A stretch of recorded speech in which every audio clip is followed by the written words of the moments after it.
I'm proposing to talk about the critical race theory, but try to not limit the exercise to this particular ideology and try to find patterns in it that are more generic. What it is that you find problematic about it.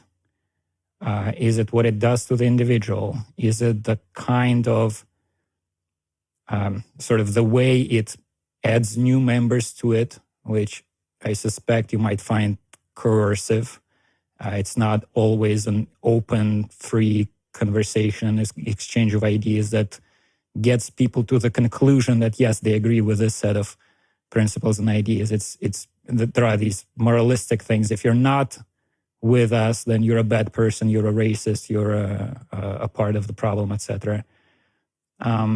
There's John McWhorter often compares it to a religion.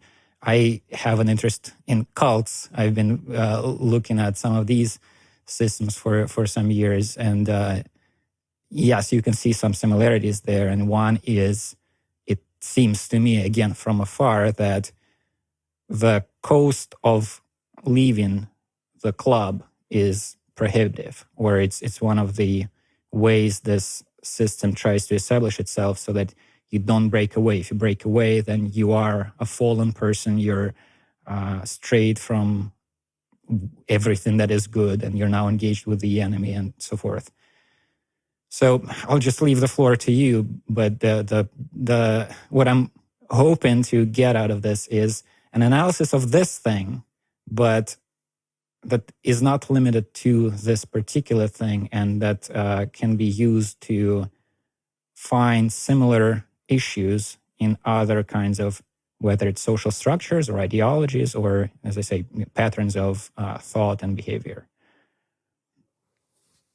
Well, if Cornel West were here, he might say that the intellectual project that you've just proposed to me, which starts with the premise that everything is connected to everything else, which devolves to the observation that applies to human connections, and which then poses this normative question of when is a healthy or an unhealthy aspect of the human connection, and which then gets to, well, let's apply that, Glenn. You talk about race, critical race theory, wokeness, anti-racism and whatnot, and you're on a crusade. What is it that you see as healthy and unhealthy, and why?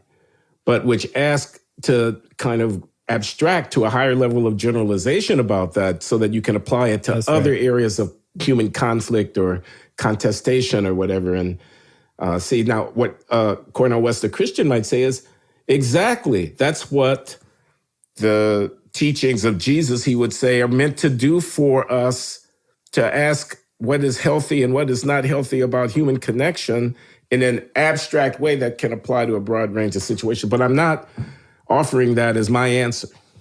Mm-hmm. I'm just saying the enterprise you're engaged in could be seen playing out in people who think carefully about what their faith commitments are. I'm using religion maybe in a different sense than McWhorter is using it. I'm not talking about cultism, or Cornel West is as far away from that as he could possibly be. But there is a search for some framework of evaluative assessment, where I can decide, is this right or wrong? And what's the theory of my resolution of that problem? And it seems to me that that's what you posed here. What's the theory of how we resolve the problem of assessing whether or not different aspects of human connection and cooperative interaction are healthy or unhealthy? So yeah, okay, I get the question. I was thinking about myself as you were talking and asking myself this question: what is it that I really think is unhealthy here? Mm-hmm.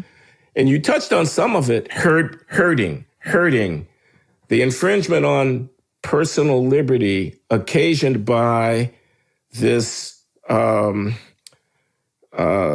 cancel culture, the judgment of the racist, how to be an we're so proud of ourselves being so righteous, and we're prepared to exclude those who disagree, and it gets very mean, as John has been known to remark. People says there's mean anti-racism where you intend to hurt or destroy based on this. You're hunting witches. You're on a witch hunt. So there's something about that rubs me the wrong way. But there's a lot. There is the I think small vision of humanity that makes race, racial claims, racial fealty so high priority in one's assessment of the world. There's a lot wrong, as you point out. We got our own problems here in the United States. There's a lot that's wrong that it is not anti-black. It's anti-human. If I think of incarceration or how police conduct themselves or how much poverty there is or drug addiction or hopelessness, and, whatever, this critical race theoretic elevation of the claims of injury associated with a history of slavery and racial discrimination above other claims rubs me the wrong way, and I think it's solipsistic and self-absorbed and small. I think it's small. I think that's why I wanted your reaction to our discussion of Russian literature in that Cornell West interview, because I thought, I don't know anything really about Russian literature. I've read a few books. I told you the books that I've read.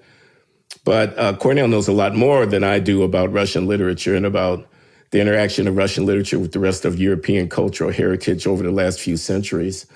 But I thought, that's what we should be thinking about, and that's what we should be talking about.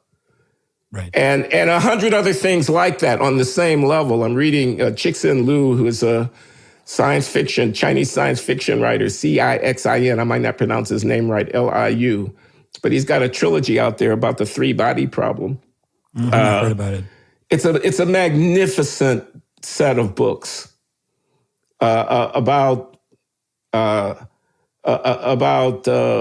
particle physics and about speculating about the interstellar, intergalactic kind of civilizational contact and whatnot, and everything in between. It's just, and I'm sorry, I'm actually rambling a little bit here, I think, but the point I'm trying to make is it's a big world.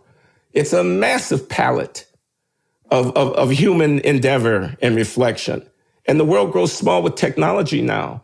So to be obsessed about race and to be teaching children, you're white, you're black, the black kids are like this, the white kids are like that. So it rubs me very profoundly the wrong way. I remember my own intellectual awakening. I remember coming off of the south side of Chicago to Northwestern University in 1970, 71, 72. And I remember some of the books that I read. And, I read classical books in political theory and philosophy. I read, I was trained in mathematics. I read, some foundational books in Principia Mathematica. That's Russell and Whitehead. Things like that. And I ended up in economics, but I just remember what it felt like to become aware of the vastness of it. And so this is the opposite of that in my mind. And it partly motivates me to want to fight because I think this inward, small bore, anyway, if I go on, I'll be repeating myself.